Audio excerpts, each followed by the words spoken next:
也是做爱心，甲偏乡的农民认买5000外束的康乃馨、剪绒啊花。伫个全国的12国际护士节，甲花献予护理师，表示感谢。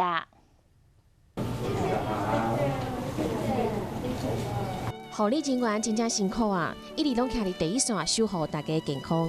因为我们成立病房的时候是1月份，我觉得很感动的是一点，他们没有说不，就直接就是站在第一线上面。这中间其实穿了很多无数的隔离衣，其实衣服都来不及脱，然后我们就是等等，就是要去接新病人。因心甘情愿的付出和辛劳，大家拢看得出来。疫情这段时间，工作比过去更忙更累。那他们除了照顾病患，他们也要关心他们自己家人跟身边所有的人。我们跟护理同仁是一个并肩作战，他们扮演非常重要的角色。这段时间最辛苦的，还有卫福部疾管署的工作人员，因为超前部署和台湾防疫成绩，国际拢讲厉害。负压隔离病房照顾这些确诊的病患，在急诊室做这个病患的这个筛检。